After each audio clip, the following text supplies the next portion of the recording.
My name is Jamaica Miles. I sit here today in Central Park as I have been every day of my life, a bisexual Black woman. I also happen to be a mom. I was born and raised in Schenectady, and I've lived in the most impoverished neighborhoods in this city. And I know what it means to be a community member in this city and the impacts of the systems, institutions, and structures that make decisions about our lives every single day. And I want to make sure that the voices of other community members are heard. I am Kasey Charles, a transgender, pansexual Black man living in the city of Schenectady.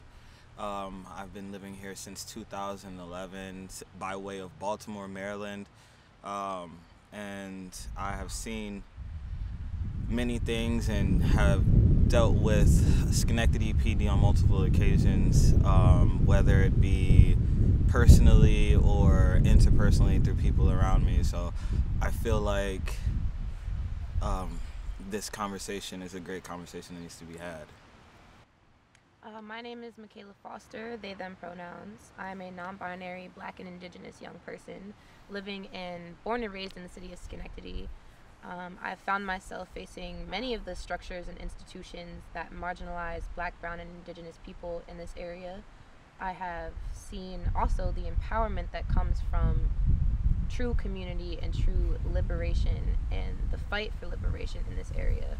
So I'm here today because this conversation is more than necessary, and the voices of our community are what we need to be taking cue from and moving forward. So I'm Damonni Farley. I'm a cisgender Black male, lifelong Schenectady resident, and today I show up as a community collaborator and someone who just wants to move past the conversation phase, but understand the importance of it in order to get some sustainable transformation as it relates to the systems that have oppressed, marginalized communities for so long. So I want to start by saying thank you and welcome. I mean, for me, I'm sitting with people I know, right? We all grew up together in different ways, but met at different times in my life. And today's conversation is in response to a conversation that happened before this one. There was a conversation moderated by Paul Nelson from the Times-Union, where the district attorney, Bob Carney, as well as Mayor Gary McCarthy and Chief Eric Clifford spoke with Paul Nelson about the state of the city and racism and policing. And this is our chance to have a conversation about their conversation. And it is gonna be really hard for us to do that in 45 minutes, right? There was a lot said, but I think we should start where they started. The first question was, what is systemic racism? And it wasn't really a question. Paul Nelson put it out as a statement, but I think that we should start with that as a question. What is systemic racism? What does that mean to us?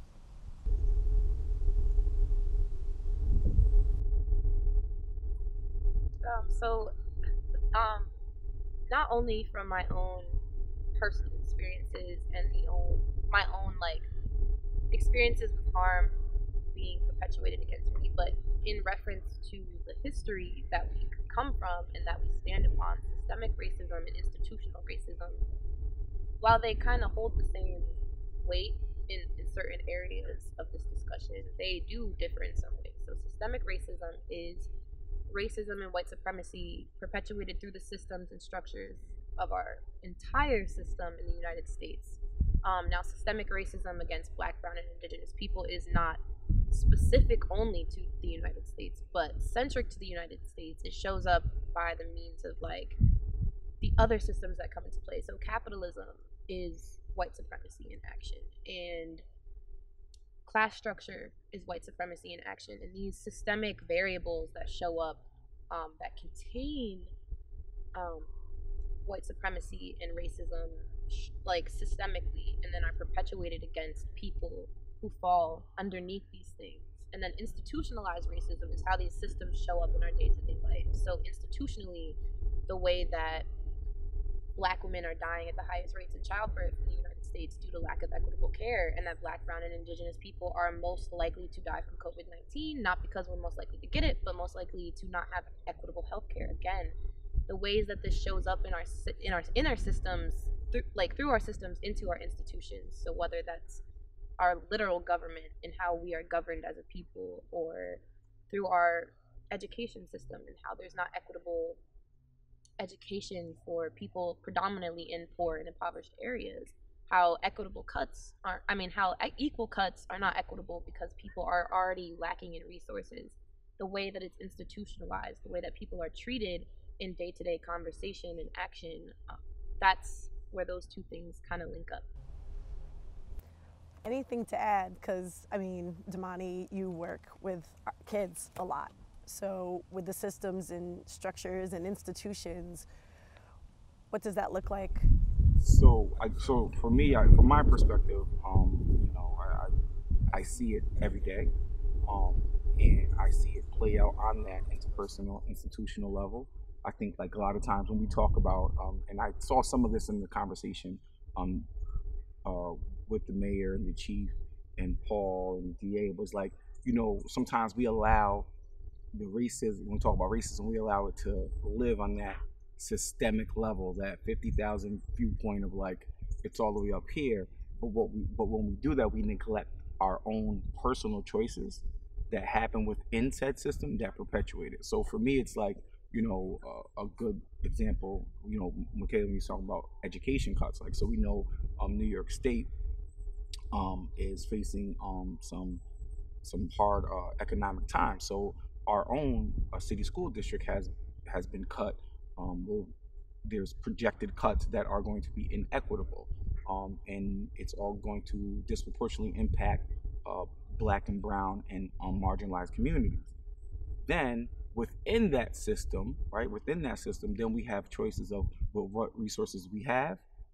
How do we allocate said resources, right? And what are we doing with the little bit that we have? Because again, remember, equity is not, equity is a formula. It could be equitable with $1 or $100 million. It's just who needs the most gets the most, right? So there's that systemic level of racism that is why the entire state is where we're at.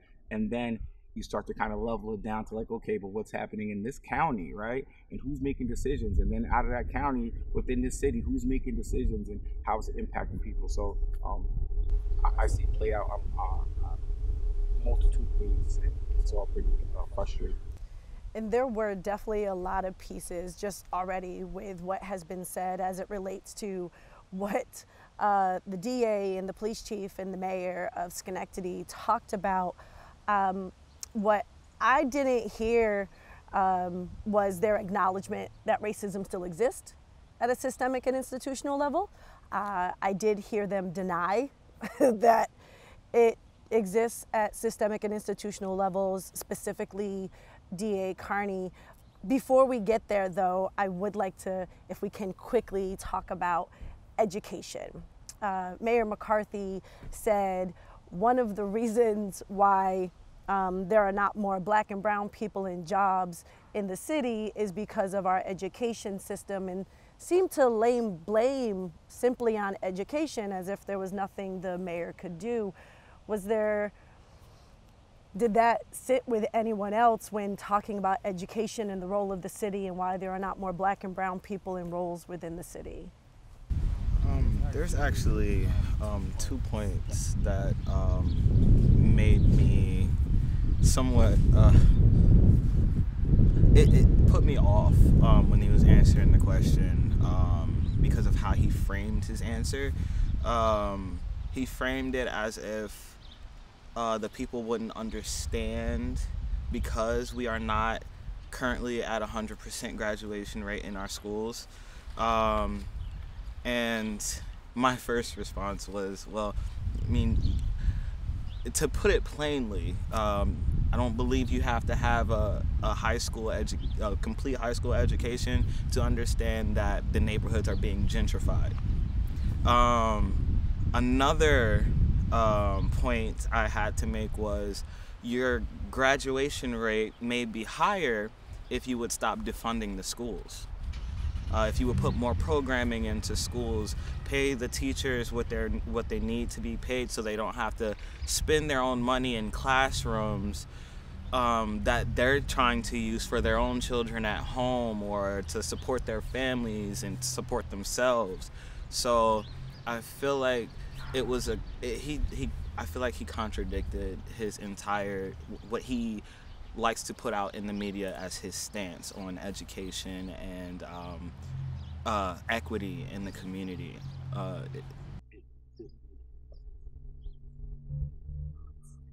think that I agree completely with Kasey to those points. I also noted in my own mind that when he was talking about education, it was along the lines of how sometimes personal bad choices can deter you from education. I think that a well-educated citizenry is something to be proud of in a lot of ways. But equity and true equity means, again, not defunding education, but also funneling resources into your schools, because it's not a failure of those being educated.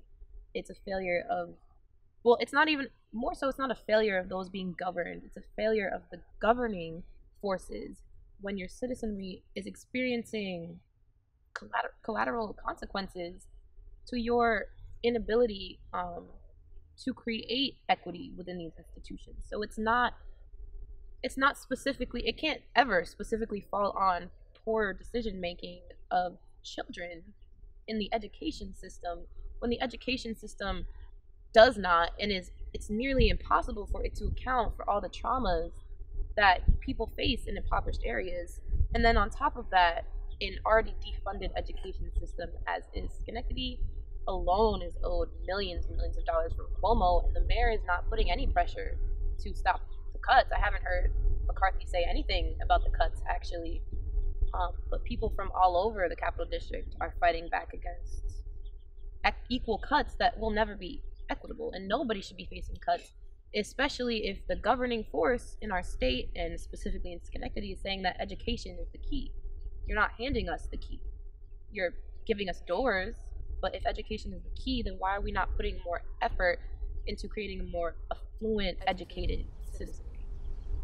One of the things that I thought about when the mayor was talking, and something I have a problem with officials in general, is that they often put it on someone else.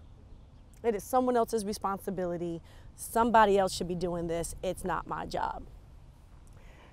Except the mayor is responsible for all residents in the city. The mayor said in the conversation that they don't have the skills necessary for the civil service test, that there's nothing he can do about the civil service test. And that is why at the lower entry levels, there is far more reflection of the actual community than at the higher levels. And I would say to the mayor, then what training programs are you putting in place to ensure that the residents of Schenectady are prepared for the civil service exam? What are you doing to make sure that it's not just the entry-level positions that we are reflective in, but also those that are higher up, that are better paying, that would allow people the economic stability to be in those positions and to thrive in the community they grew up in? Because it's not just one part, right? We already talked about it. Damonni pointed out that at the different layers, at the state level, at the county level, there are all of these things that intersect with each other. And the other intersection that was part of the conversation between those four individuals with the moderator was really specifically racism. And like, what would you say to any one of them? And I want to start with Damonni. What would you say to any one of them, whether it's the DA or the mayor or the police chief, when they push back on whether or not racism exists, period, and also whether or not racism exists within this city and its institutions and its systems? So, okay, you know, I grow tired just be real, of these conversations when you're trying to almost figure out if racism is still a thing. And you know, I didn't hear them deny if systemic racism exists. But to answer this question, we have to if we're going to be real about it, we have to look at what that question meant. So for me, it's like, okay, I think Paul asked him something around, have you experienced or witnessed overt racism? And you know, the bottom line is that their privilege can break it up into kind of two categories, and I think of them as, you know, it's either your willingness or ability. And I think that so if you are a white male, a cisgender white male, upper middle class, I think that your positionality can put you have you in a space where you don't have to recognize systemic racism. You don't have, you know, it's not your experience, so I don't think your eyes or your ears even going to be trained to see it. That's one thing. Then the other thing is, you know, but so that speaks to the ability, but your willingness is something different. Now, when you know that the numbers, the data, not Damonni's opinion, but the data is saying that this is the outcome we're getting, and you recognize that systemic racism is real, then I think that you really have no other choice but to acknowledge it and then, you know, take, you know, aggressive action to dismantle it.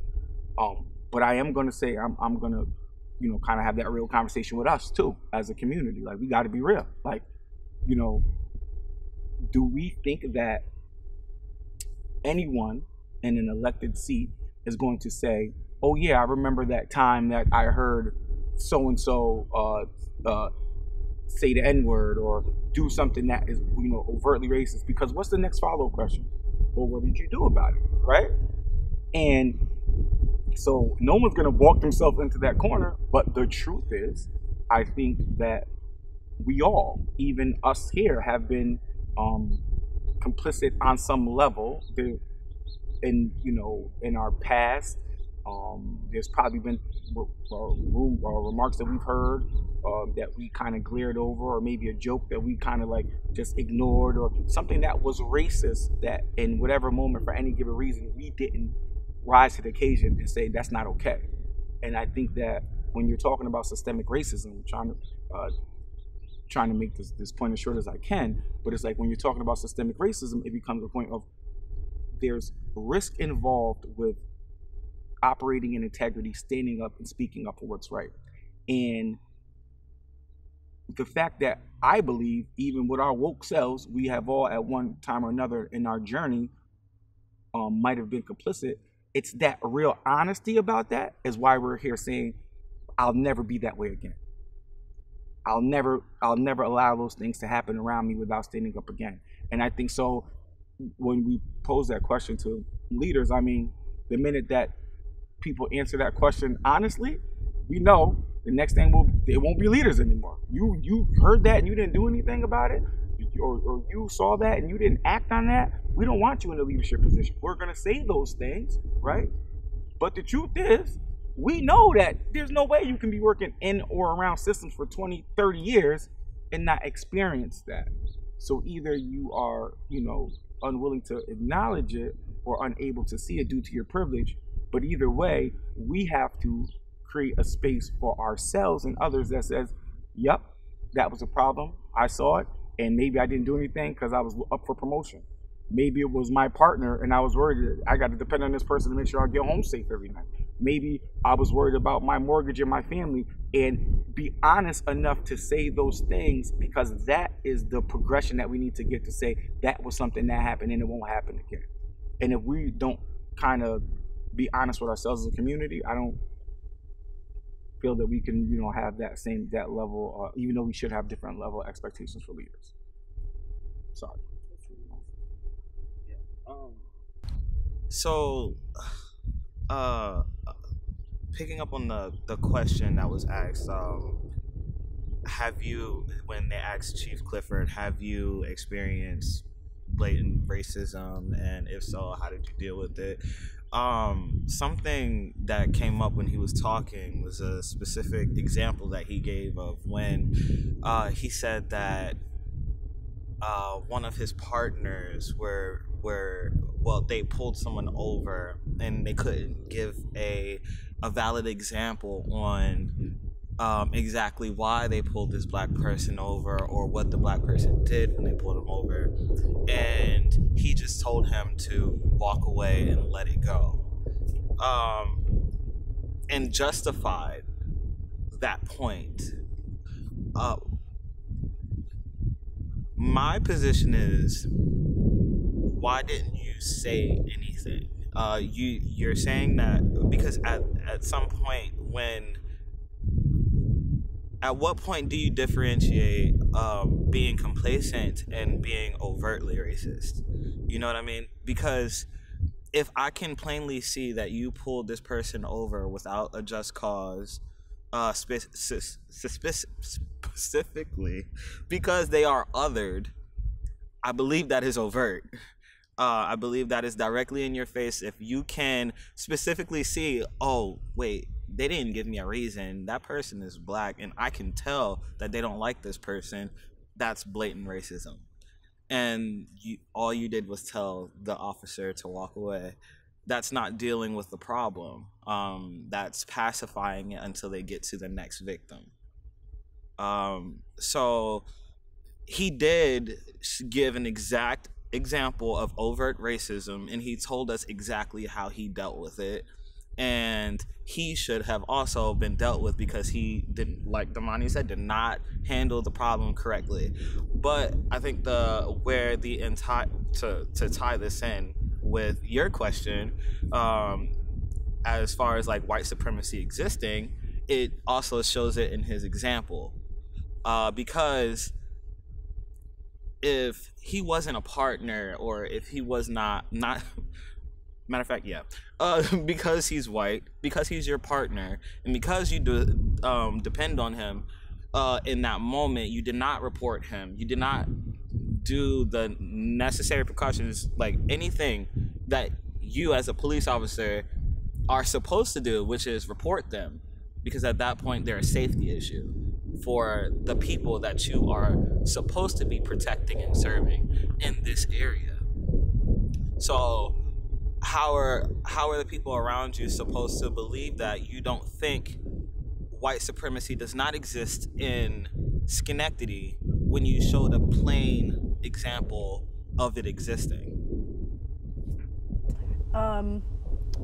Michaela, just further reflection on the overall conversation with three white men who are leaders in this city, and how that plays with, you know, systemic and institutional racism, and does it show up in Schenectady? I think that a lot like what Damonni said, my frustration grows not only because I experience marginalization through the means of systemic and institutionalized racism at a personal level, but also because the consistent narrative that we have to continue to have conversations that prove that racism exists and consistently give backing to the claims of marginalized people, rather than just take cue from marginalized people about the experiences that they have due to systemic racism. That frustrates me in a lot of ways, because I should not have to put my energy into making someone believe that racism exists when we all know that it does. When our own police chief can give examples of overt racism, like Kasey said, and be okay with how that was handled in any way. And then we have to listen to people who are leaders in our community, who take care of the responsibilities of our city, and who play into our criminal justice system in such a way. We have to listen to them, not necessarily deny and not necessarily denounce, but also not necessarily give backing to the fact that racism exists. These conversations are frustrating. We should not have to have a conversation about racism just to change something about racism. It's prominent. Everyone knows that it exists. And when masses of people are telling you that this is my experience, the question should not fall to white people, leadership or not. Have you ever seen racism? Can you tell me about a time when you experienced it or it was in your face? I don't think that that's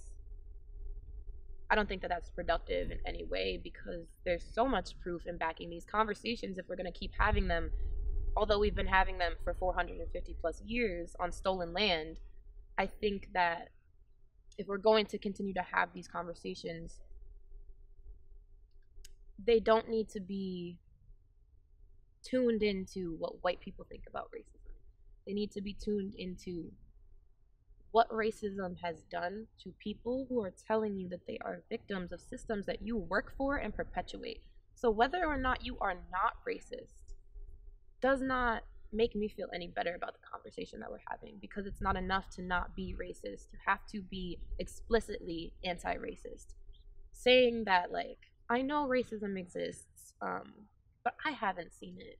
And I don't think that it's alive and well in Schenectady, at least not in the way that so many people are saying that it is. Sounds a lot like stand back and stand by. I felt that one a lot.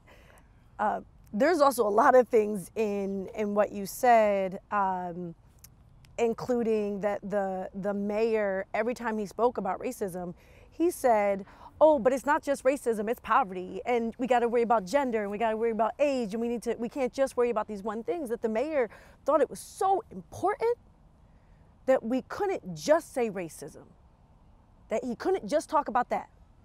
And then the police chief had his little stories about, driving kids around on Halloween, and that's how he knows that, policing is better. The DA, I took so many notes, just said that the criminal justice system is not inherently racist. And I felt as if, like, during this conversation, there was this dance, and that nobody would just say the thing. No one would say, there's racism. The mayor, this one point, and I'd like us to discuss this, the mayor said, I want people to feel as if there is equality. I want people to feel as if everyone has access and opportunity. I want there to be equity, equality, and opportunity. I don't want to just feel it. And with that, it doesn't need every voice at the table. And it's not always a conversation, because, to your point, we've been saying these things for a really long time. Why do we have to keep talking about it? Why can't you just do the things? I don't know if other people had similar reflections, but I don't want to be here just to feel it. I want it to be a reality. To that point, I think the most frustrating part of hearing the conversation that was had between these leaders in our community was that someone said that policing is not inherently racist, and then Chief Clifford went on to say that activists in this area don't want conversation, they want change. Well, yeah, I don't want to have a conversation where I have to consistently prove to you that I'm experiencing something when you know I'm experiencing it. And just because you happen to be the chief of police in Schenectady and you've seen positive changes within your own force, there's two sides to that. Positive changes to you, and then there's the inability for you to accept that there are negative things still happening to people, and we're telling you that they're happening, and you're telling us that we need to wait for change until you deem the conversation viable enough for you to feel something. And to say that that policing, especially centric to the United States, is not racist or inherently racist is an inherently racist thing to say, because of your, like Damonni said, your inability to experience it the way that we do at a Black, Indigenous, person of color level. Like, you don't experience systemic racism. You are both the benefactor and a byproduct of it. that privilege that you have to not be able to experience something and to be able to deny that something is inherently racist itself. And then for the mayor of Schenectady, who, this is literally the electric city. Everyone here knows that racism exists, whether you benefit from it or you are harmed by it. But to try to discredit the system of racism for what it is and how it affects people by saying, well, there's multiple levels to it. Colonialism created white supremacy, and white supremacy, again, is institutionalized through the means of sexism, through the means of capitalism, through the means of poverty. Poverty would not be a thing if it had not been for colonial forces attacking stolen land and the people who inhabited it, and indigenous people, and then black people, and people of color and queer people. Transphobia, homophobia, sexism, genocide, capitalism, class structure did not exist before white supremacy was in American land. Like, so to say that there's multidimensional levels, you would be right. But to say that in a way to discredit racism, when racism is the core structure and foundation of all the issues you're saying exist, is to deny that we are experiencing racism. But we are experiencing racism in all these different ways and formats, and it's because of the failure of the governing. You failed those who you govern, and that's why we're here today. Policing is inherently racist because the first police on American land were slave catchers, and nothing has changed since, in my opinion, and in my experience. When it comes to experience, you had talked earlier that you have personal experience. What would you say to the mayor and the DA and the police chief who feel as if we've made progress forward, the city is better, and for the last 13 years, actually, the police chief said, there has been progress? Well, I don't know if, okay, so 2 years ago, while Chief Clifford's still in office, I was arrested. I was in the back of a taxi going to work. The taxi driver was speeding. He was pulled over. I was dragged out of the car, pushed up against the side of the car, searched, taken down to Schenectady Police Department, fingerprinted, detained, like the whole works, you know. It wasn't until a supervisor came and asked, what am I doing there, that I was let go. The police officer basically lied and said that he smelled marijuana in the car, and I don't smoke marijuana. I'm very pro marijuana. Don't smoke marijuana. But I don't see how, if I wasn't a black man sitting in the back of this car, would you have still claimed you smelled that marijuana?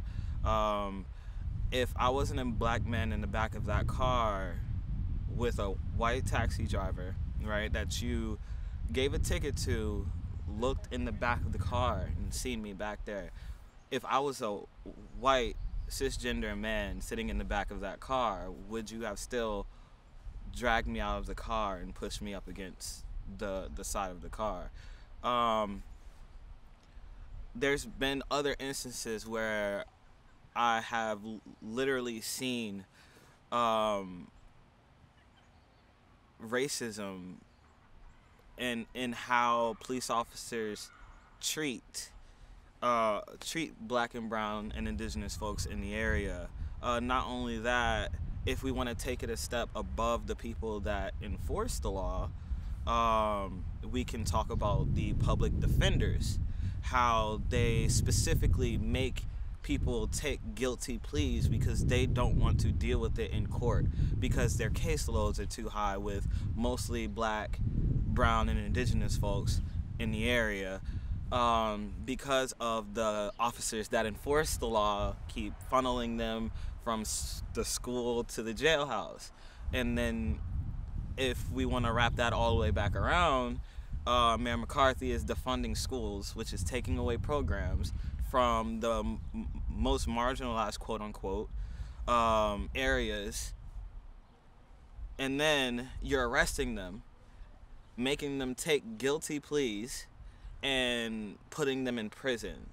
And the prisons are private, so the money goes back into their pockets, right? And I don't see the same pipeline in more funded areas, predominantly white areas. I don't see that same school to prison pipeline. So for him to say that it does not exist in the criminal justice system, I feel like it exists the most in the criminal justice system. As Mikayla said, police officers started off as slave catchers. The only thing that changed about that is the Emancipation Proclamation, which has a loophole.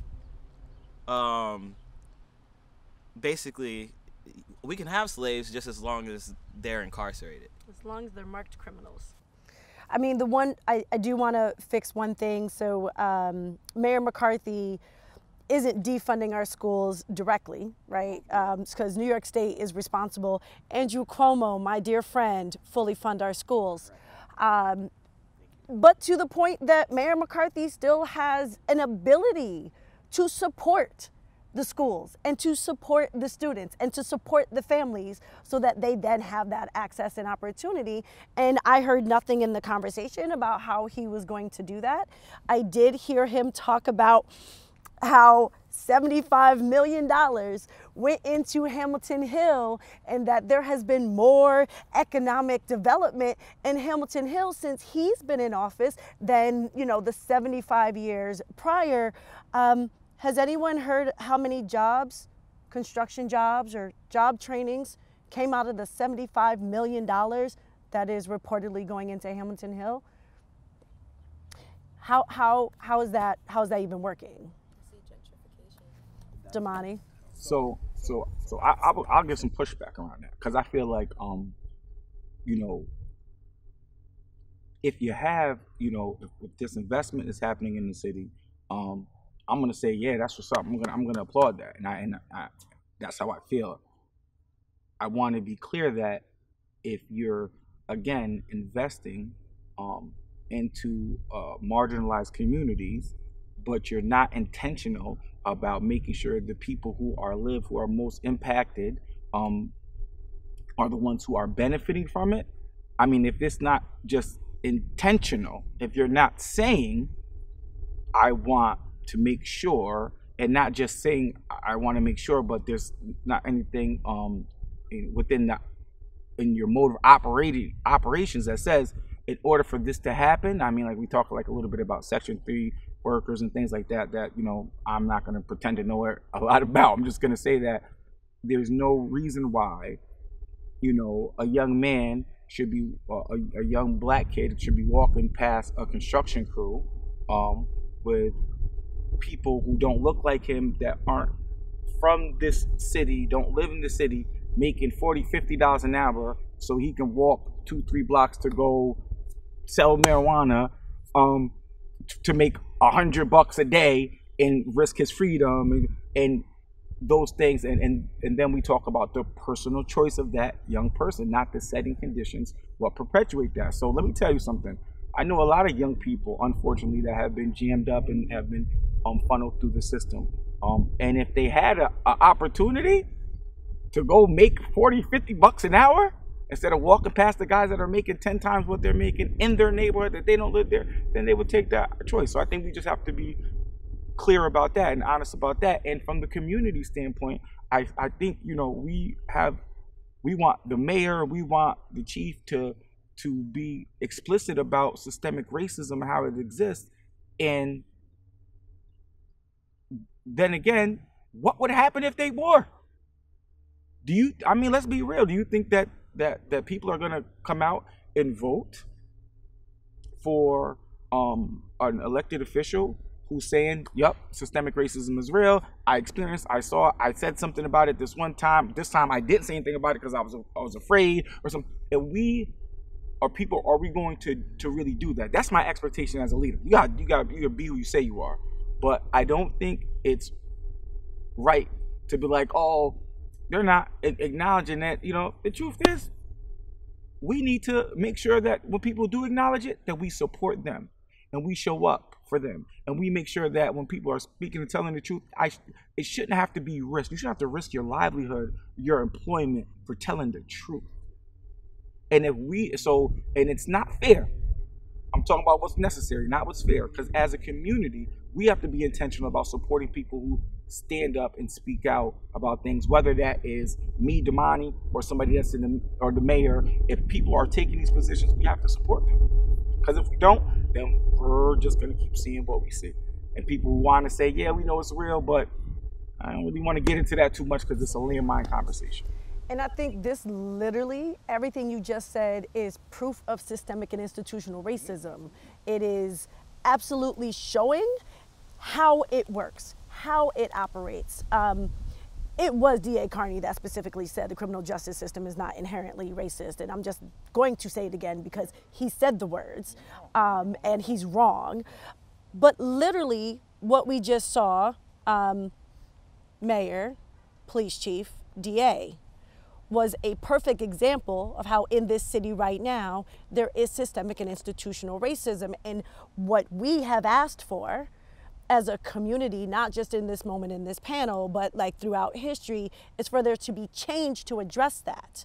So when you say you don't know what to do, which is what the police chief said, oh, I don't know what to do, no one's telling me what to do, or that the mayor skirts it from time to time because he won't jeopardize being reelected to actually directly talk about it, that the young people who can't get a job because they didn't get training, you could do something about that because the underground economy operates so that people can survive, that we could actually address that if we had training and jobs in our communities, and that if we had less policing in our communities, because policing has never made us safer. That's just period, point blank, because white communities have less police and they have less crime. So there's that. I think we got time for a couple more. And I mean, if there was something that particularly stood out for any of you, like was there a point that in the video you're like, this is the one thing I want to make sure we talk about? There was this thing. Kasey, tell me your one thing. Mikayla, tell me your one thing. Damonni, if you have a thing other than the things you've already said, go ahead. What was the one thing? It was a couple things, but this is the one thing about the last thing we were just talking about, actually. When it was D.A. Carney, sorry. When he said that the criminal justice system is not inherently racist. I just wanted to pick apart the rest of his sentence because he said, and I'm paraphrasing, but I understood it fully. He said that it is not inherently racist, but he does believe that slavery may still play a part in the practices that go on today. And it baffled my mind how he just said that it is not inherently racist and then explained exactly why and how it is exactly racist. Inherent means to still have something from the past, like I inherited my eyes from my grandmother and so on and so forth. So that was literally all I had to say. That was it. Tree. The tree just hit me. That was my ancestors, like, you go, boy.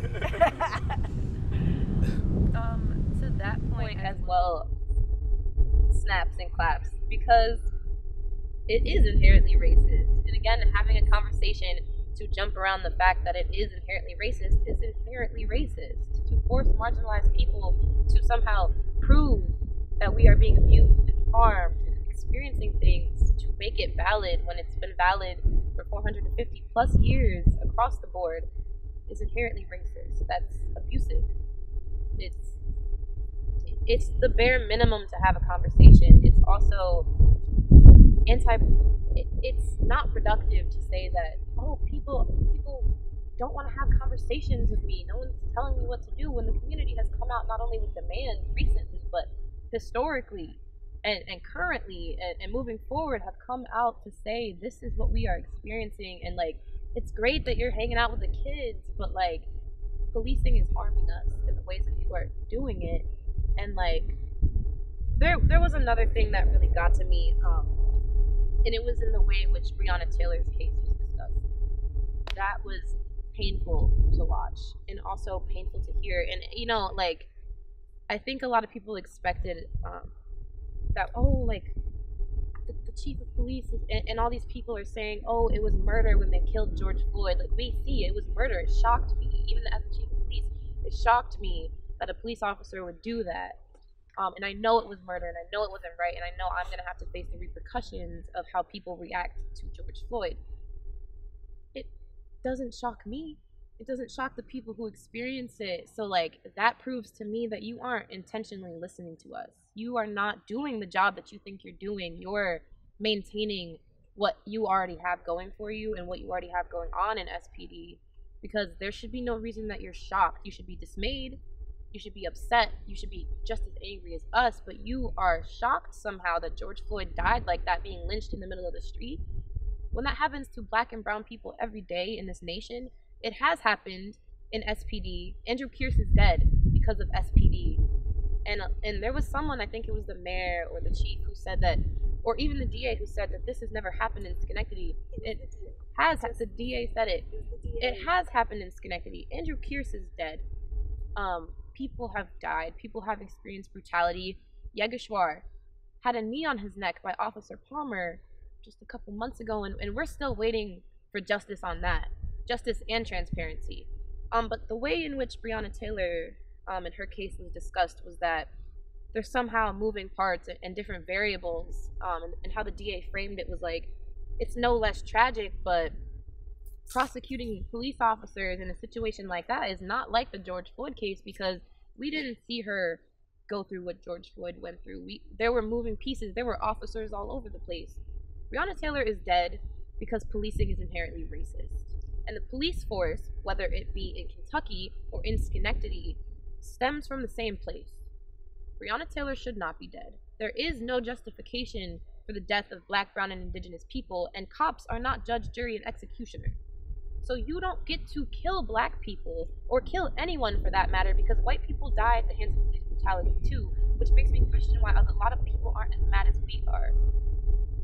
You don't get to decide when someone gets to live or die, and then figure out how to fix the problem in the criminal justice system. And that leads me to the thing that really bothered me, the discussion about change, or whatever it was, versus transformation. Reform versus transformation. Reforming of a system that works exactly the way it was intended to historically, whether that be the system of policing, or whether that be the systems in place in American structure, governance, and society, functions the way it was intended to. So reforming that would be just fixing one problem, fixing an anecdotal problem, briefly, but saying that there's not a big enough problem for us to imagine something better, despite the fact that there's generations and centuries of people telling us that this doesn't work for us, and that maintaining this structure will maintain capitalist class structure, it will maintain poverty, it will maintain that there is someone above and below, it will maintain that racism is still prominent in some way because white supremacy fuels the nation that we live in. So transformation, while I agree that police should be defunded as they are, I think that that's a band-aid solution to something much deeper, and I think that these gentlemen know that. I think that people are beginning to imagine better for themselves, and people are ready to see better for themselves, and that abolition of structures and systems and institutions is necessary. But you are screaming reform and screaming conversation at people who have been harmed while conversations are happening. People had conversations about the abolition of slavery. Abolition still happened because reforming slavery and giving people half citizenship and treating people like half human beings wasn't enough for people who are full human beings. And the American structure, in all the different varying ways that it exists and people are harmed by it, is not good enough for the American people. We deserve better. Everyone deserves better. And you need to take cue from the most marginalized people, not only in your community, but nationally. Because Black and brown and indigenous people suffer the most globally. And I just don't understand why we have to keep having this conversation. If you consider yourself to be a leader, then take cue from the people you should be leading. It's just that simple. Yeah, I feel like so. I think I have a little bit of a different take on that. But you know, in spirit, it's moving in the same direction. I feel like I was glad that the chief of police said what happened to George Floyd was murder. I was glad that the DA said it, and I don't remember if the mayor said it or not, but I believe that that's been his position, and I'm glad about that. I think where we lose a really important piece of the conversation is that it shouldn't have to be someone being murdered live on camera in order for it to meet the threshold of systemic racism and oppression. I get really worried about that, because if we operate in a place where it was a glaring example, right? So, you know, and I'm glad that, you know, people are taking this opportunity to go, oh, this is a real thing and this is murder. The danger in that is that I get worried that if it doesn't meet that threshold, then it creates a space for us to kind of veer the conversation differently, and then we can start talking about the economic implications or the fit in whatever other less confrontational, less high risk thing to talk about as a justification for systemic racism. So that, but when we talk about kind of like the reform versus revolution conversation, I take issue with the versus part, because I see reform as a progression to revolution. And I think that there is, you know, if we are going to reduce harm on the way to dismantling systems that are causing harm, I'm okay with that, as long as we're moving in that direction. Now, we can't be pacified. We can't be like, oh, we're just gonna, you know, hey, well, we'll kill less Black people and everybody's happy, right? Right? Like, yeah. No, of course. Anytime less people, being harmed is a good thing, as long as we're doing it in the spirit and the energy of, you know, completely transforming and the revolution of, you know, that will stop and end systemic racism. And it was explained to me in a way that I like, and so I'm going to share it. That the difference between reform and transformation, and I may actually butcher this, but hopefully we get the idea of the spirit of what I'm trying to say. That reform is like changing the face of something, right? Maybe it's that I put my makeup on today. So it looks kind of nice, but underneath nothing changed, right? And so it looks good for a little while, whereas transformation is changing the whole body. The way it moves, the way it exists. It's not just that surface level. And reform can get us a step closer, absolutely. And we should take every step and opportunity to move forward. And I do worry that people who currently are in leadership, the men who were speaking as leaders of this city, said, well, let's see if reform works first. And then, we'll see if we need transformation or not. That I'm here for, you know, joy and being able to laugh and stuff, but there are moments where I'm like, do you not understand how serious this is? That someone in front of a camera felt as if, you know, I feel like it's semantics to talk between reform and transformation without taking serious that right now there is harm being caused, that DA Carney said we had 5 homicides, 4 out of 5 were Black, and we need to make sure that the Black Lives Matter movement realizes that gun violence is an issue. That man felt as if he had the authority or he wanted to make sure that black people were talking about gun violence, that he said, D.A. Carney, who is a white man sitting in office since 1989, said that he has spent his whole career worried about black lives and working for black lives, and that the Black Lives Matter movement locally needs to worry about gun violence because he wasn't seeing that. D.A. Carney, Untitled and Free, on Facebook, on Twitter, and on Instagram. Feel free to review the tapes, review the footage, and see that locally in Albany, Schenectady, and Troy, there has been a call for an end to gun violence from black and brown people. So check that out. But here we are, where there was a conversation that talked about George Floyd, talked about Breonna Taylor, talked about 4 out of 5 people murdered in Schenectady were black, and how are we not worried about that?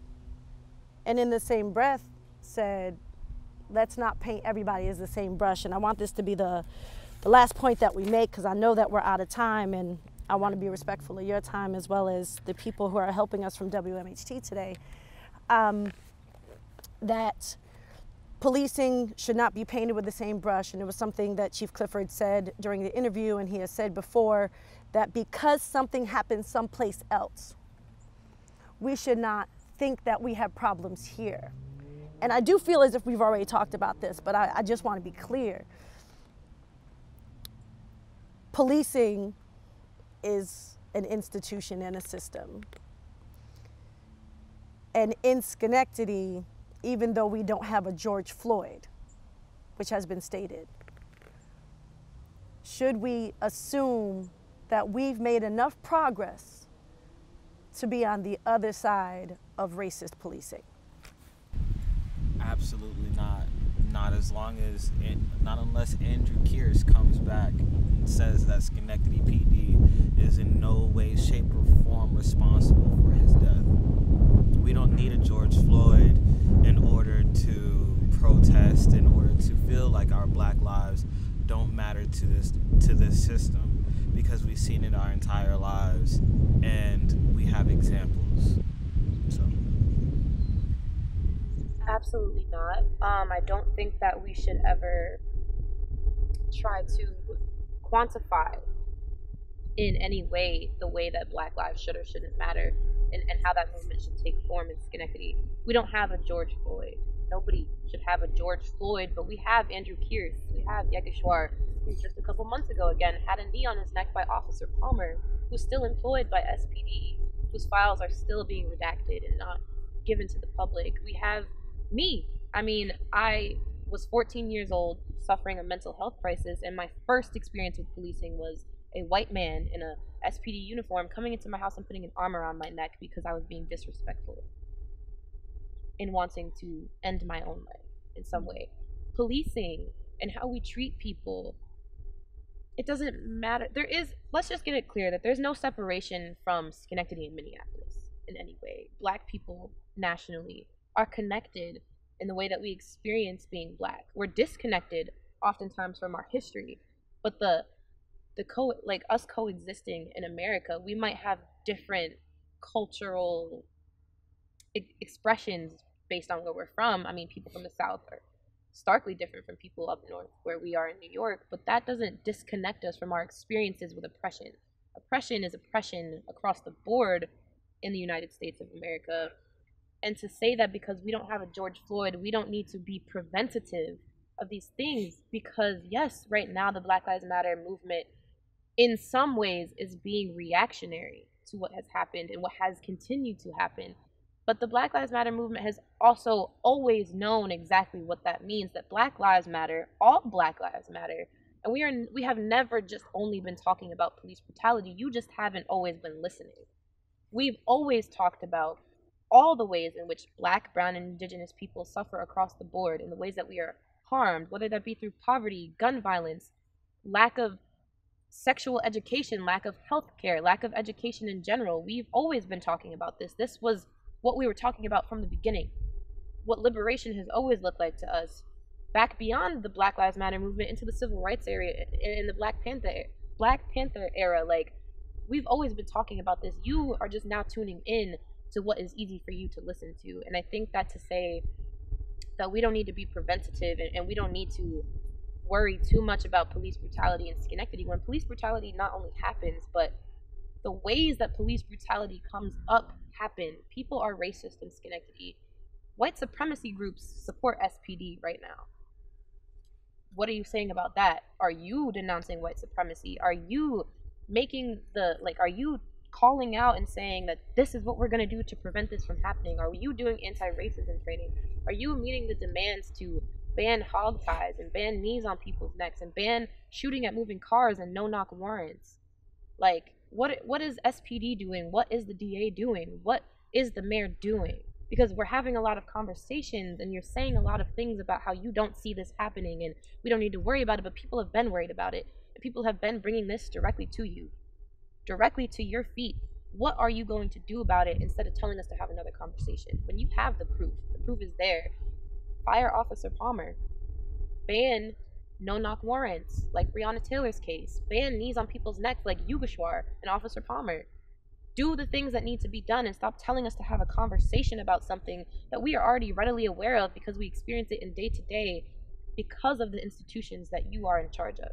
Be in charge. Be an actual leader. And don't allow yourself to be so complacent, because I'm glad that you know for a fact that George Floyd was murdered by police officers, but you need to know for a fact that there's no separation between SPD and the people who killed George Floyd. You might not be a raging racist, but are you anti-racist? That's the conversation we should be having. And then you should be having this conversation with your colleagues, with the people that you're in charge of, instead of telling me that it's not something I need to worry about. My life is consistently on the line. Final word. This is going to be fun. I would say that the chief is right. I think the chief of police was right when he said you can't paint everyone with a broad brush. And we shouldn't do that with all police officers, right? I think he's right. And I think within him being right, there's a great opportunity to say, so let's talk about us and what's happening here. If you don't, if we're not going to support painting everyone and any one profession with a broad brush, I agree with that. So I also agree with the fact that there's plenty of things happening in Schenectady, in the city of Schenectady, that we can concentrate on identifying and dismantling and transforming into a more anti-racist city police force, city government. So it's important that when we talk about, the generalization of things, because I think something that he said when 9/11 happened, people were going to officers on the street and saying thank you, and we appreciate you for the officers who were running into burning buildings in New York City and risking their lives and being true real life heroes. So my thing is, correction isn't punishment. So I'm going to stand and applaud anybody running into a burning building to save some money, even if that's their job. I think that we need to say that's honorable, and I commend you for that. But the same way that we say we're not going to paint officers with a broad brush when somebody does something horrible someplace else, when somebody does something great someplace else, that's our opportunity to look at what's happening right here. And systemic racism is just that. It is an indictment, if you will, of the system. It is that the way that policing, the way that governments, the way they operate in the things, the beliefs, policies, and practices that perpetuate it. So there is that we're talking about that we have to focus on and deal with. But then becomes down to that: what are we making? What personal decisions are we making to say that we are not, Schenectady police is not Minneapolis police, right? That this isn't, if it's happening there, it's not happening here. Well, if it's not happening here, what is happening here? What can, are we afraid of being better? What do we need to do to become better? And I think that if we're not careful about it, we can end up getting lost in the weeds around the generalizations and focusing on you know, what's happening in other places, when there's a lot of stuff that we could do here. And at the same time, I'm also somebody, when there's good things happening, when police, I don't believe your first interaction with a police officer should be during a crisis, right? I think that that's a pretty horrible thing to have to experience for, especially a person of color. And I think that, so if we are going to be honest about change and transformation within our city limits, then I'm going to always applaud anything that's good's happening. I'm always going to applaud it. That's good. But I'm not going to conflate it to being anti-racist. I'm not going to say, because community, I'm all for community policing. I think that it's, you know, well, let's be clear, maybe in a different way than what the general public understands it to be, all right? Because I think that there's a lot of nuance in that. So if police are doing, when police are doing things to establish goodwill in the community, great. That's a great job, and I'm here for it. That does not, I can't allow the conversation, and I can't, that to become a conflation that we're not perpetuating racism, and that as an effort to undo racist systems. Two things can be true, and that's what I'm saying. So I'm not going to paint everyone with a broad brush, and I'm going to salute and applaud all the good efforts that are happening. And because I care about our city and the people, everyone in it, we're going to speak up about the things that aren't, and that are portrayed off. So I think that the one thing that is absolutely true today is that we all believe that change needs to happen. There are different ways that change can happen. And there are people who are in seats of power that are capable of making that change. And those people who happen to sit in those seats of power had a conversation with Paul Nelson, and they made statements. I'm glad that I got to have this conversation with all of you, that I was sitting over on this side of things, and that we will continue these conversations, right? This is one conversation, is not the only community conversation to be had, and that we will continue to talk with people and hear different views and opinions and move forward so that we create change, because change has to happen.